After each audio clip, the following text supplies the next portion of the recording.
नमस्कार, मैं प्रियांशु कुमार। काफ़ी दिनों से एक आश्चर्य पे बात करने की इच्छा हो रही थी। इस आश्चर्य का उल्लेख महाभारत में तब होता है जब युधिष्ठिर अपने चारों भाइयों को खोजते हुए जल की तलाश में जो ऑलरेडी गए हुए थे, उस तालाब के किनारे पहुंचते हैं जहां पे यक्ष उनसे प्रश्न पूछते हैं।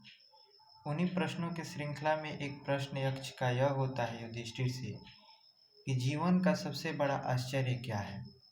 तो वहाँ युधिष्ठिर बताते हैं मृत्यु। मृत्यु इसलिए कि मानव को यह तो पता है कि जीवन का अंतिम सत्य मृत्यु है, लेकिन इसका रियलाइजेशन उसे हमेशा नहीं है। ऐसा इसलिए है, अभी के मनोवैज्ञानिक रिसर्च के आधार पर समझने की कोशिश करें तो हमारा जो मन है वह कोई फिजिकल वस्तु नहीं है जो हमारे शरीर में एग्जिस्ट करता हो। यह बचपन से लेकर के अनुभवों का एक प्रकार का गांठ है जो काफ़ी समयों के अंतर्गत एकत्रित अनुभवों से गठित हुआ है। इस प्रकार यह चंचल भी है क्योंकि यह हमेशा परिवर्तनशील है।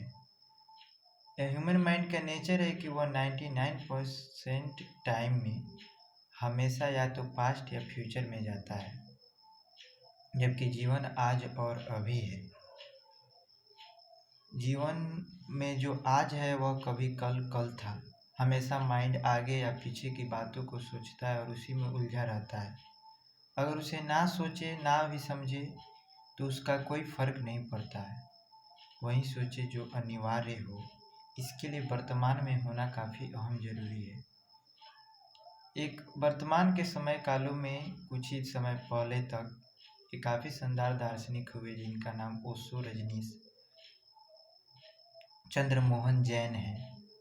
उन्होंने कहा कि जो मरघट होता है उसे गांव के बीचों बीच बनानी चाहिए, ताकि जब 25 बार लोग उस रास्ते से होके गुजरे तो उन्हें यह बात का अनुभव हो कि जीवन का जो अंतिम सत्य है वह यही है, और यह बातें उन्हें याद रह पाए। जिस प्रकार इस्लाम में नमाज को 5 बेर पढ़ा जाता है, तो 5 बेर यह बातें उन लोगों को रियलाइज होता होगा कि हमें सही काम करनी है, सही विचार रखने हैं, ईमानदारी रखनी है।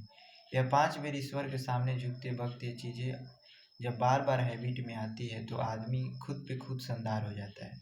अगर उसके बाद भी मन में द्वेष है, मन में ईर्ष्या है, मन में घृणा है, पाप है, तो इसका मतलब प्रोसेस में प्रॉब्लम है। तो उन्होंने इस प्रकार से बातें की। हम वर्तमान में कैसे रह पाएँ, इसके लिए ध्यान का प्रोसेस है जो कि काफ़ी सहज है, लेकिन वहीं 99% वाले सेक्टर में है जिसको मैक्सिमम लोग नहीं कर पाते हैं। यह एक काफ़ी शानदार आश्चर्य है। अगर इसे आप आश्चर्यचकित हों और इसको समझें तो जीवन के बहुत सारी समस्याएं, बहुत प्रकार के तनाव, ईर्ष्या, द्वेष, घृणा, प्रतिस्पर्धाएं जो फिजूल है, वाकई इस इतने बड़े ब्रह्मांड में एक मानव के अस्तित्व के समकक्ष वह कुछ भी नहीं है, आना होना ही चाहिए। तो इसे समझ के उससे फायदे लिए जा सकते हैं, जीवन को और सहज बनाया जा सकता है। कश्मोकश तो सहज बनने की है, सफलता तो एक संघर्ष ही है। शायद इस आश्चर्य से आप भी आश्चर्यचकित हो और यह हेल्पफुल भी हो। धन्यवाद।